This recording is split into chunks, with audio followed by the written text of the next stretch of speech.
예수 믿고 구원받은 하나님의 은혜만 은혜도 감사한데 우리에게 주의 십자가의 용사로 영적 전쟁의 전사로 우리를 불러주셔서 감사합니다.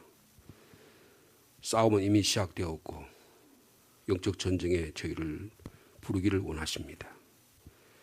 이스라엘 민족이 요단강을 건너서 이제 가나안 땅을 점령하려고 합니다. 우리에게 주어진 이 영적 전쟁에 승리하기 위해서 우리가 갖춰야 될 것이 무엇인지 이 아침에 깨닫는 시간이 되게 하여 주옵소서.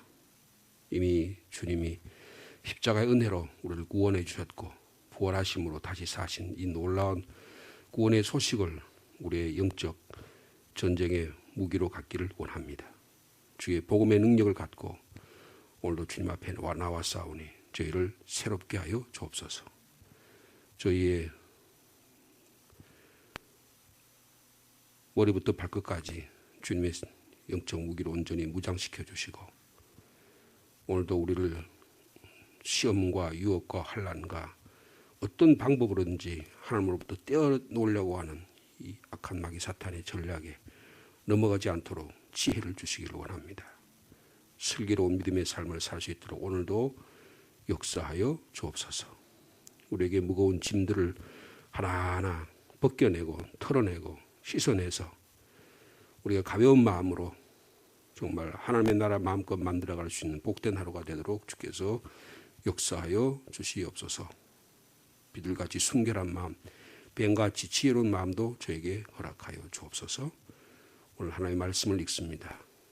깨닫게 하여 주옵소서. 예수님의 이름으로 기도하옵나이다. 아멘.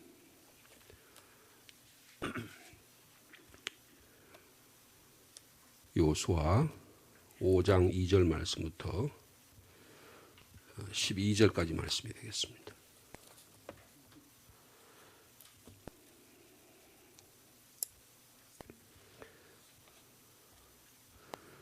오늘은 1월 13일자 묵상주의 말씀이 되겠습니다. 요수아 5장 2절 말씀부터 9절 말씀까지 보겠습니다. 9절 말씀까지요. 제가 2절 말씀 먼저 했습니다. 그때에 여호와께서 요수아에게 이르시되 너는 부싯돌로 칼을 만들어 이스라엘 자손들에게 다시 할례를 행하라 하시매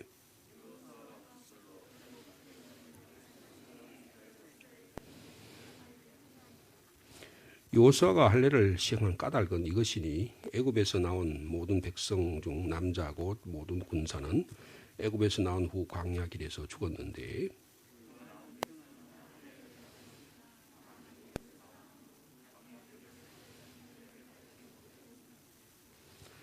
이스라엘 자손들이 여호와의 음성을 청종하지 아니하므로 여호와께서 그들에게 대하여 맹세하사 그들의 조상들에게 맹세하여 우리에게 주리라고 하신 땅 곧 젖과 꿀이 흐르는 땅을 그들이 보지 못하게 하리라 하시매 애굽에서 나온 족속 곧 군사들이 다 멸절하기까지 40년 동안을 광야에서 헤매었더니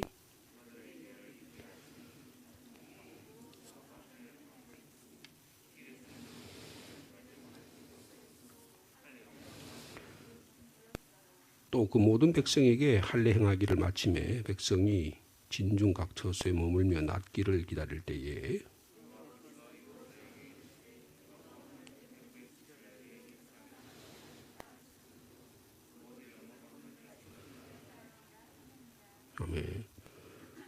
이스라엘 백성이 하나님의 은혜로 기적같이 요단강을 건넜습니다. 이스라엘 백성이 길갈이라는 곳에 여리고성 한 4km 동쪽 지는 지역에 제 장소를 마련하고 그곳에 돌을 쌓았습니다. 그 돌을 쌓았는데 그 쌓은 그 의미가 오늘 9절에 나와 있죠. 여호와께서 여호수아에게 이르시되 내가 오늘 애굽의 수치를 너에게서 떠나게 하였다. 그러므로 그 이름을 오늘 길갈이라고 부른다.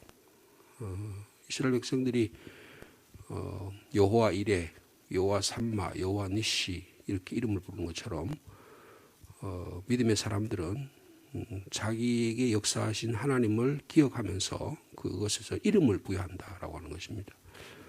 이름을 부여한다는 것은 하나님과의 관계가 새롭게 되었다. 하나님 어떻게 나에게 역사하셨다라는 것을 보여주는 신앙의 상징적 행위입니다. 이게 대단히 중요하다는 것이죠. 근데 오늘은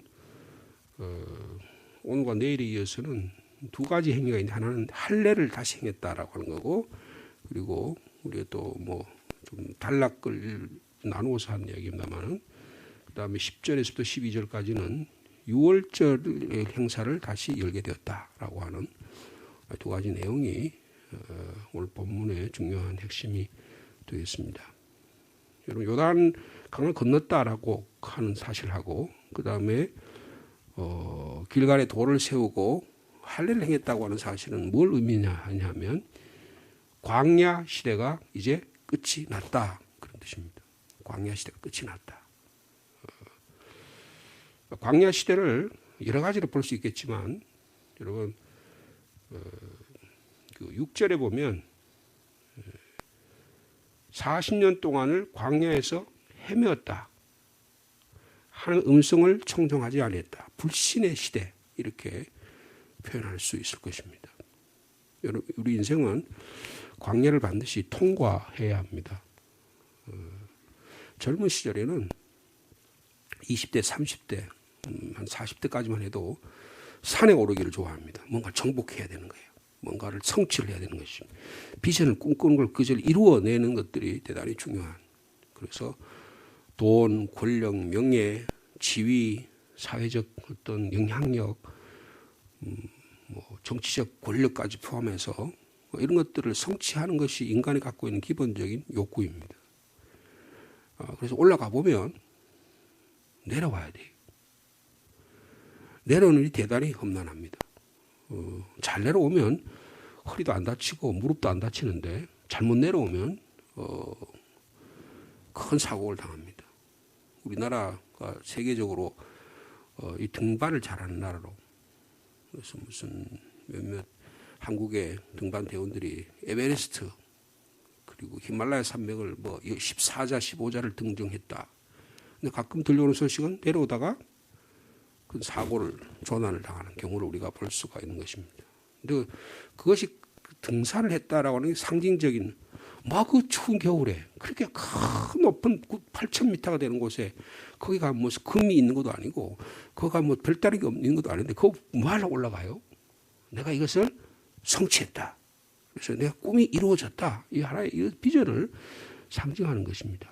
내 자식이 드디어 좋은 대학에 들어갔다. 내 자녀가 좋은 직장에 취직했다. 내 자녀가 드디어 결혼해서 애를 낳았다. 이게 다 뭐예요? 내가 꿈꾸고 이루어진 일을 이루게 되었다라고 하는 성취감을 극대화시키는 방식이라고 볼 수가 있는 것입니다. 대단히 중요한 것이죠. 근데 그거는요, 한 50대까지 하는 이야기고, 그 다음부터 뭘 해야 돼요? 인생의 광야를 통과해야 되는 겁니다. 대부분은 등산을 해가지고 산에 올라가는 거는 젊은 시절에 저도 젊은 시절에 설악산을 가는 걸 좋아해가지고 막 손이 다 얼어도 발이 다 얼어도 그 관계없이 산을 넘고, 야, 내가 드디어 1708m의 설악산을 등정하게 되었구나. 80년대 초에 그 추운 지금 같은 한 이보다 그때 설악산에 올라갔을 때 이쪽 내설하게 기온이 영하 38도였었습니다. 영하 38도의 그 추위를 뚫고, 그리고 산에 막 그 소청봉, 중청봉, 대청봉에 눈이 한 2m, 3m 쌓여가지고 걸어가지를 못해서 이렇게 기어가는데 눈이 하도 쌓이니까 길이 없어져서 소나무 껍이나 이런 거를 막 놓고, 장비가 없으니까 그걸 놓고 이렇게 하나 놓고 올라가고 하나 놓고 올라가고, 거기 평소에 올라가면 1시간이 올라가는데 5시간 만에 그 봉정암에서부터 소청봉, 중청봉을 올라가가지고 그 천불동 계곡으로 내려오는데 그게 눈이 얼마나 많이 쌓였는지 그때는 막 썰매를 타듯이 막 내려갔던 기억이 지금도 은혜에 혼합니다. 그래서 대청봉에 그 추운데도 거기서 또 소청봉에서 대청봉까지 가는데도 한 평상시에 한 20분, 30분 걸리잖아요. 근데 거기를 다 올라가서 끝까지 대청봉까지 올라가서 저 동해안을 바라보면서 크게 소리를 지르고, 야, 내가 드디어 이렇게 산에 올랐다. 이런 거를 우리가 이루어내는 대단히 중요하잖아요. 그래서 대장부는 맹자라고 하는 사람은 대장보 뭐냐 큰 산에 올라가서 호연지게 가슴을 피고 큰 숨을 들이마시면서 내가 드디어 이런 일을 해냈구나. 이런 것들을 보여주는 거거든요. 그런데요. 인생은 대부분 등산에 오르는 것보다 더 중요한 일은 뭐냐면 광야를 통과하는 일입니다. 우리에게 날마다 우리에게 다가오는 광야가 있어요. 그게 때로는 가정의 어려움의 광야가 있을 수 있고요. 자녀의 광야가 있을 수 있고 인간관계의 광야가 있을 수 있고 나에게 질병의 광야가 있을 수 있고 수많은 많은 광야들이 계속 다가옵니다. 광야는 끝이 없습니다. 광야에 길이 없어요. 광야는 예측이 불가능합니다. 광야에서 유일하게 할 수 있는 일은 뭐냐면 하나님을 의지하는 것밖에 없어요. 이스라엘 민족이 하나님을 의지하고 살아가야 되는데 여러분 여호수아와 갈렙 이외에는 전부 다 하나님을 불신했습니다. 광야에 그 떼약볕이 막 40도 50도가 내리쬐는 그곳에 어떻게 살아갈 수 있습니까? 여러분 낮에 구름 기둥을 하나님 보내주지 않으면 광야의 길을 전혀 걸어갈 수가 없습니다. 낮에보다 더 어려운 문제가 밤에입니다. 밤에 주님께서 불기둥으로 따뜻하게 해주면 그 광야에 살아갈 수가 도저히 없는 것입니다. 그리고 하나님께서 텐트, 장막을 치는 법을 배워주셔가지고 그 장막에서 살아가는 법을 배우는 거예요. 여러분 광야에 하나님께서 그때그때마다 오아시스를 마련해 주셨습니다. 여러 엘림이라는 그런 오아시스를 마련해 줘서 여러분 이스라엘 민족이 어떻게 그 광야에 살았겠어요? 여러분 날마다 만나 메추라기를 허락해 주셨습니다. 때로는 오아시스에서 물이 솟게 하셔서 하나님께서 그 길을 열어주신 거예요. 하나님께서 모세라는 사람을 40년 세워주셨습니다. 여러분 모세는 광야 전문가입니다. 왜냐하면 이미 40살에 애굽에서 왕자 나를 일으켰다가 실패한 다음에 40년 동안 미디안 광야에서 40년 광야 생활을 한 거예요. 그 시나이 반도를 40년 동안 철저하게 양을 먹이면서 골짜기 협곡 다 돌아다닌 거예요. 지형과 방향과 뭐 전부 다 한 거예요. 그러니까 모세가 길을 인도하지 않으면 갈 수가 없는 거예요. 근데 이스라엘 백성이 모세의 지도하에 갔는데 모세가 이제 죽었습니다. 광야에서 죽었어요. 그리고 드디어 새로운 시대가 시작되는 거예요. 여러분 오늘 1절 말씀은 그때 뭡니까? 이스라엘이 요단강을 건넌 후에 그 말이에요. 여호수아에게 이르시되 너는 부싯돌로 칼을 만들어 이스라엘 자손들에게 뭘 하라고요? 다시 할례를 행하라 그랬습니다. 그럼 이전에 할례를 행했다는 거 아닙니까? 언제 행했습니까?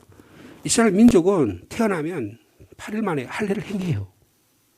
남자아이의 성기를 잘라가지고 한 일주일 그렇게 해서 고통을 갖게 해서 그렇게 하나님과 언약이 행해졌다는 걸 보여줍니다. 창세기 16장 17장에 보면 할례를 행한 게 나와요. 하나님께서 너하고 나하고 계약을 맺자. 내가 너에게 땅을 주고 자손의 축복을 주고 언약의 축복을 줄 텐데 너하고 나하고 약속을 맺자. 그래서 하나님 어떻게 합니까? 새를 잡아다가 가서 그걸 쪼개가지고 하나님 앞에 바칩니다. 그러니까 하나님께서 그 사이로 지나가십니다. 하나님의 약속을 지키겠다는 약속이에요. 예? 그러면 그 하나님은 언약의 약속을 지키면 인간은 어떻게 하냐? 그러면 우리 인간은 자기의 그것을 쪼개가지고 잘라가지고 하나님께 드리는 거예요. 이게 그래서 서로 상호간에 언약의 약속을 이루는 일이 표시가 언약이 내가 하나님과 약속했다는 표시가 그래서 나는 하나님의 언약의 백성이라는 걸 표시하는 게 할례예요. 아브라함이 할례를 행합니다. 그리고 그 후손들이 할례를 행해요. 이스라엘 백성이 6월절 행사, 출애굽 사건이 일어나기 전에 6월절 행사하기 전에 그 자녀들 가운데 특히 종들, 이족, 이방 족속들도 다 할례를 행하게 합니다. 그리고 드디어 이스라엘인들이 출애굽을 해서 홍해를 기적까지 건너고 40년 광야 생활을 시작하는 거예요. 그런데 광야에서 태어난 자녀들이 할례를 행하지 못했어요. 근데 여기서 다시 할례를 행했다고 하는 말은 거기 4절에 나오죠. 애굽에서 나온 백성 중 남자 곧 모든 군사는 애굽에 나온 후에 광야에 길에 죽었다. 출애굽 1세는 다 죽었죠. 그런데 그 후 나온 백성은 다 할례를 받았지만 애굽에서 나온 광야에서 태어난 사람은 할례를 받지 못했다는 거예요. 그들에게 지금 할례를 행하는 거예요. 이게 무슨 말입니까? 새로운 시대가 시작되었다. 그 말이에요. 새로운 시대가 시작되었다.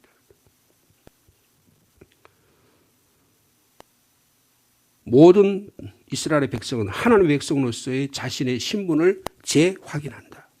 저도 최근에 시청에 가서요, 여권을 새로 발급받았습니다. 10년짜리 여권을 발급받았는데, 그게 페이지가 몇 페이지에 따라서 가격도 다르더라고요. 그리고 또 색깔도 달라졌어요. 그러면 그거 가지고 외국에 자유롭게 다닐 수가 있습니다. 신분을 확인하는 거예요. 사진도 최근에 사진을 찍고 해서 확인하는 거예요. 하나님의 백성답게 살 것을 하나님 앞에 맹세하는 의식이 할례 행사입니다. 이것을 다시 행했다는 거예요. 여러분, 2022년이 다시 할례를 행하는 새로운 시대가 되기를 축복합니다. 내가 여태껏 할례를 행해가 왔지만 다시금 하나님께서 할례를 행하게 하신다. 새로운 시대를 요구하신다. 날마다 광야의 시대가 지금 새롭게 하나님께서 가나안의 정복의 시대를 하는 나에게 만들어 주신다. 여러분, 이것을 우리가 영적 의미에서 잘 받아들일 수 있기를 바랍니다. 새로운 시대를 여는 상징이 할례고, 내일 우리가 함께 살펴볼 유월절이라는 것입니다. 광야에서 태어난 세대에게 할례를 베품으로 모세와 함께 했던 세대는 이미 다 죽었다는 사실을 분명히 하는 거예요. 그리고 새로운 시대를 이끌어갈 새로운 시대가 나타나게 되었다라는 것을 말씀해 주고 있는 것입니다. 6절 말씀 한번 볼까요? 6절 말씀 읽어보겠습니다. 시작. 이스라엘 자손들이 여호와의 음성을 충정하지 아니하므로 여호와께서 그들에게 대하여 맹세하사 그들의 조상들에게 맹세하여 우리에게 주리라고 하신 땅, 곧 젖과 꿀이 흐르는 땅을 그들이 보지 못하게 하리라 하시매 애굽에서 나온 족속, 곧 군사들이 다 멸절하기까지 40년 동안을 광야에서 헤매었더니 그랬습니다. 이스라엘 백성이 하나님의 음성을 청정하지 않았다는 거예요. 광야 생활은 가장 중요한 게 하나님 말씀 듣는 거거든요. 하나님 말씀밖에 다른 방법이 없는 거예요. 하나님께서 낮에는 구름 기둥을 보내주지 않으면 더워서 행진할 수가 전혀 없습니다. 밤에 구름 기둥을 흩어지면 행진할 수가 없는 거예요. 거기에 시띠나무라도 있거나 조그만 나무라도 있어야 거기다 기댈 텐데 전혀 그럴 수가 없는 거예요. 하나님께서 오아시스를 열어주지 않으면 이스라엘 민족이 어떻게 200만 명이 거기 들어가 살 수가 있겠냐고요. 다 거짓말이다. 유럽의 학자들이 어떻게 200만이 그 광야에 생활하냐. 말도 안 된다 그러지만요. 하나님께서 하게 하셨어요. 낮에는 구름기둥으로 밤에는 굴뿌리도 요새 여러분 기후변화가 얼마나 심합니까? 하나님께 역사하시면 기름기둥을 만들게 하신 거예요. 만나를 매출하기를 허락해 주시는 거예요. 영적인 눈이 어두워서 안 보였는데 하나님께서 눈을 열어주시니까 오아시스가 보이는 거예요. 환상에 사로잡히니까 오아시스인지 알고 막 가면 여러분 사막에서 길을 잃어서 다 죽습니다. 죽는 거예요. 모세가 있으니까 그 길을 인도해 주는 거예요. 그런데 그때마다 하나님께서 그렇게 매일매일의 삶을 인도해 주셨는데 하나님의 음성을 청종하지 않습니다.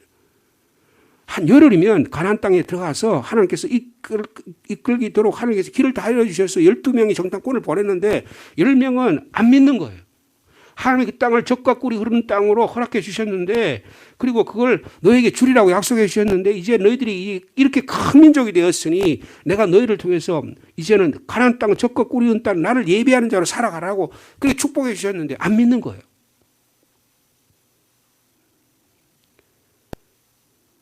여호와의 음성을 청종하지 아니하므로 하나님께서 그들에게 맹세를 합니다. 내가 너희들을 못 들어가게 할 거야. 절대로 못 들어가게 할 거야. 젖과 꿀이 흐르는 땅을 너희들이 보지도 못할 거야. 애굽에서 나온 너 족속들은 다 멸절할 거야. 40년 동안 광야에서 헤맬 거야. 그러면서 뭐라고 합니까? 자, 7절 말씀 같이 읽습니다. 시작. 그들의 대를 잇게 하신 이 자손에게 여호수아가 할례를 행하였으니 길에서는 그들에게 할례를 행하지 못하였으므로 할례 없는 자가 되었음이었더라. 여러분 할례를 행하면 지금도 남자애들 여사애도 그렇게 하는지 모르겠어요. 우리 아들도 그렇게 했던 것 같아요. 그러면 어떻게 합니까? 한 일주일 정도는 좀 하는 게 불편해요. 야곱이 말이에요. 그의 딸 디나가 고향으로 돌아오다가 겁탈을 당합니다. 그래서 그의 오빠들이 가서 그 족속들을 싹 없애버려요. 근데 뭐라고 할 때 어떻게 없애냐 하면 당신과 나의 사이에 할례를 행하자. 그럼 우리가 당신과 같은 족속이 되겠다. 그러니까 그 사람들이 우리 저 디나를 우리 집에 추장의 딸로 맞아들이기 위해서 우리도 할례를 행하자. 그래서 남자들이 다 할례를 행합니다. 할례 행하는 꼼짝을 못하는, 움직이지 못하는 거예요. 그러니까 그때 가서 싹 도륙을 다 해버립니다.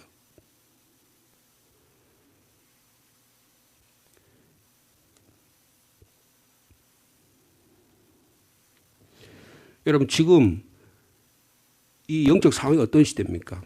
요수와 갈렙만 지금 하나님의 땅에 들어왔어요. 나머지 세는 다 했는데 아직 뭘 못했어요? 할례를 행하지 못했습니다. 여러분, 할례는 이스라엘 사람들이 구약의 언약 백성이 되는 방법이라고 말씀드렸잖아요. 할례는 예수 그리스도의 십자가의 죽음을 상징하는 거예요. 한번 찾아보겠습니다. 에베소서 2장. 신약성경 사도 바울은 이것을 이렇게 해석을 해요. 에베소서 2장 11절.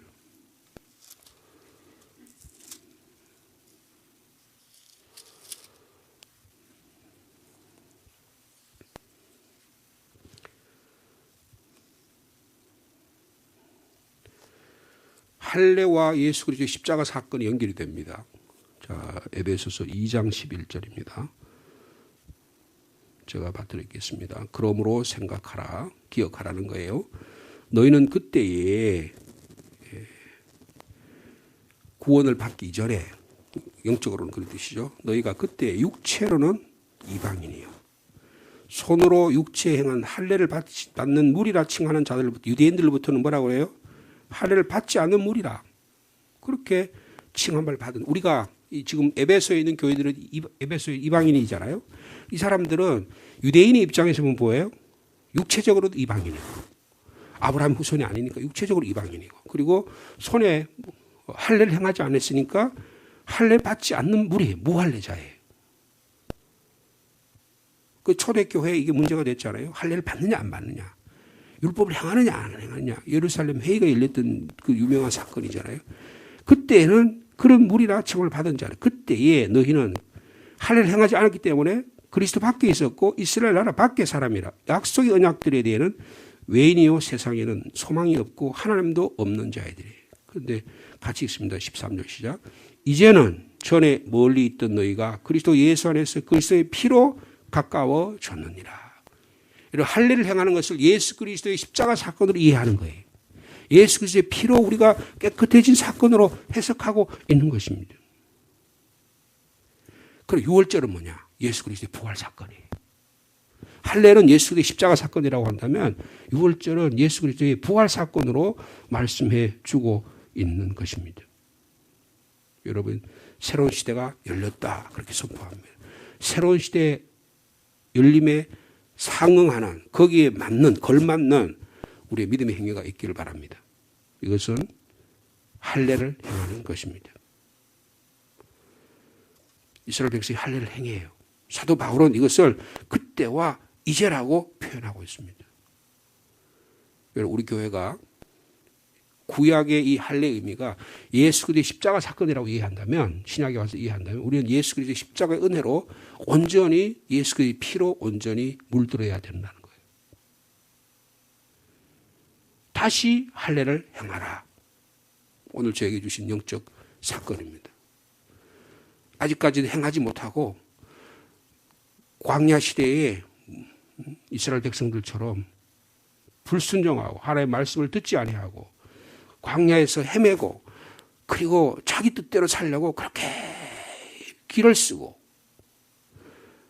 하나님이 세운 지도자를 그렇게 공격하고, 거기 안에서 달라 그냥 요구하다가, 여러분, 광야에서 황금을 요구하는 게 되는 겁니까 안 되는 겁니까? 광야에서 그냥 큰 아파트를 짓고 사는 게 가능한 거예요, 못한 거예요? 여러분, 광야에서는 통과하는 것이 중요합니다. 주님 주신 생수를 얻는 게 중요한 거예요. 주님 주신 만나와 매출하기로 감사하면서 만족하며 사는 일이 중요합니다. 너희는 먼저 그의 나라와 그의 의를 구하는 삶의 방식을 채택하는 것이 중요합니다. 광야를 지나가기 위해서는 제일 중요한 게 뭐예요? 신발입니다. 신발이 좋아야 돼요. 여러분 성경에 보면 이스라엘 민족이 광야를 통과할 때 발을 부르트지 않았다 그랬어요. 여러분 광야를 통과할 때 하는 사람 제일 어려운 게 뭐냐면 신발을 제대로 안 신으면 발 사이에 모래가 끼어가지고 못 걸어가요. 광야에 전혀 못 걷습니다. 그러니까 양털로 만든 신발을 하나님께서 만들어주셔서 발이 부르트지 않았다 그랬던 거예요. 양을 이스라엘 백성이 가나안 땅을 들어갈 때 이스라엘이 광야에 출애굽해서 광야를 지나갈 때 여러분 이스라엘 민족뿐만 아니고 이방 족속들도 많이 따라갔어요. 그들이 다 세례를 베풀었습니다. 그 다음에 뭐가 따라갔냐면 양과 염소가 따라갔어요. 와라고 양, 염소를 하나님께서 데리고 들어가게 하셨을까요? 그거 가지고 먹고 마시라고. 그래서 물이 없으니까 그 그걸 젖을 짜서 먹어야 되는 거예요. 그 다음에 양을 잡아가지고 뭐 해요? 고기를 먹고 그 양 가지고 옷을 입습니다. 그 다음에 신발을 해 입는 거예요. 그래서 걸어가는 거예요. 광야에서 가장 중요한 것은 물하고 신발입니다. 그래서 예수님께서 전도하러 돌아다닐 때 다른 거 필요 없다 그랬어요. 딱 옷 한 벌하고 신발 있으면 되는 거예요. 더 많은 게 필요 없는 겁니다. 근데 뭘 더 하려고 그러고 더 하려고 그러고 수많은 것들 우리 집에 가보면 어떻습니까? 막 쌓여있는 게 많잖아요. 다 하나님 광야의 길을 들어가면 이거 다 내려놓고 가야 되는 거예요. 근데 그게 마치 이거 없으면 죽는 것이냐 막 쌓아놓고 쌓아놨다가 다 버리고 가는 거예요. 다 버리고 가는 거예요.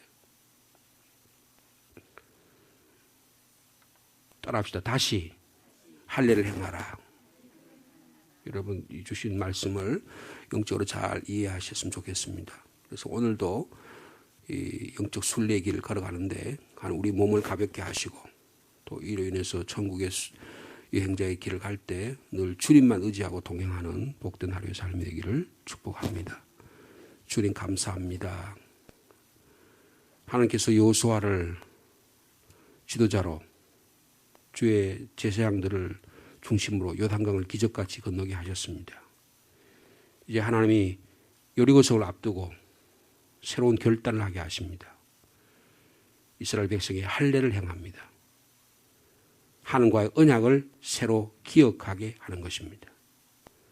예수 그리스도의 십자가의 은혜로 구원받은 저희들이 유대인의 입장에서 보면 육체로 이방인이요 할례를 받지 않는 입장에서 할례를 받은 자의 입장에서는 무할례자였지만 이제는 예수 그리스도의 피로 그리스도 안에서 우리가 하나님의 자녀가 됨을 감사합니다.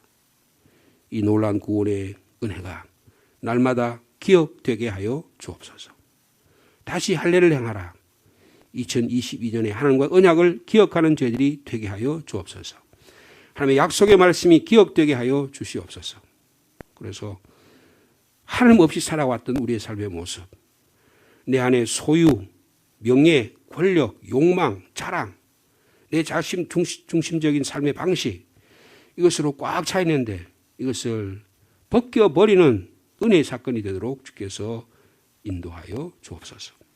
정말 우리가 하나님의 나라가, 하나님의 의가 나의 삶의 중심인지, 아니면 내가 갖고 있는 소유, 내 욕망이 나의 삶의 중심인지 바라보게 도와주시고 우리에게 무거운 짐 다 내려놓고 가벼운 마음으로 다시 할례를 행함으로 주님의 백성으로서의 하나님의 약속의 자녀로서의 제사장의 나라로서의 정체성을 확인하고 이 불신을 다 내려놓고 주님 앞에 나아갈 수 있는 저희들이 되게 하여 주옵소서.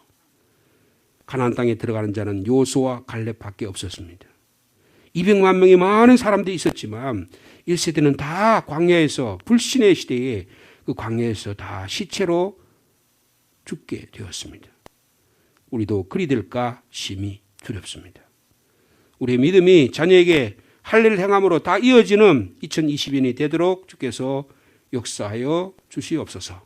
그래서 기쁨과 감사의 삶을 살아가는 올 복된 하루가 되도록 주께서 역사하여 주시옵소서. 하나님은 약속을 신실하게 지키신 하나님이십니다. 우리도 하나님의 앞에서 약속을 지키는 신실한 주의 자녀 되도록 인도하여 주옵소서. 하나님과의 관계가 새로워지면 사랑과의 관계도 새로워지게 될 줄로 믿습니다. 아, 저분은 하나님과 신실한 분이야. 하나님의 약속을 믿는 자야. 아, 시민교회 성도들은 정말 신실한 하나님의 백성이야. 이 약속을 믿는 것들이 대내적으로 분명히 알려지게 도와주시고, 이것으로 인해서 전도의 문이 열리게 하시고, 이것으로 인해서 선교의 문이 열리게 하여 주시고, 이것으로 해서 화해 사건이 일어나도록 주께서 역사하여 주시옵소서. 오늘도 이 추운 겨울 추위를 떠고 주님 앞에 나왔습니다. 한 분 한 분 주님이 찾아가셔서 말씀해 주시고 기도 가운데 역사하여 주옵소서. 우리 성도들 가운데 또 수술을 하고 치료하는 가운데 있는 분들이 있습니다. 주님 찾아가셔서 한 분 한 분 만져주시고 깨끗게 하여 주시옵소서. 2022년도 복음과 함께하는 슬기로운 신앙의 생활을 살아가기를 원합니다. 우리 삶의 모든 영역에 하나님의 말씀의 복음의 능력이 역사하도록 주께서 축복하여 주시옵소서. 생명의 건강의 복을 주시고 자녀의 복을 주시고 생업의 복을 주시고 자녀의 또 들어가나 나가나 복받는 인간관계의 복을 주시고 물질의 복을 주시고 모든 하늘마다 형통하도록 주께서 인도하여 주옵소서. 심지어는 우리에게 주신 고난까지도 하나님이 귀하게 받아주셔서 하나님의 나라를 위해서 귀하게 사용되도록 주께서 인도하여 주시옵소서. 하나님의 모든 일이 합력하여 선을 이루는 귀한 은혜가 있다는 사실을 매일매일 고백하며 살아가도록 주께서 축복하여 주옵소서. 이 한 주간에 있을 모든 목회 사역에도 주님이 동행해 주시고 2022년 새로운 모든 목회 일정을 잘 준비하는 나날들이 되도록 주께서 인도하여 주옵소서. 예수님의 이름으로 기도하옵나이다.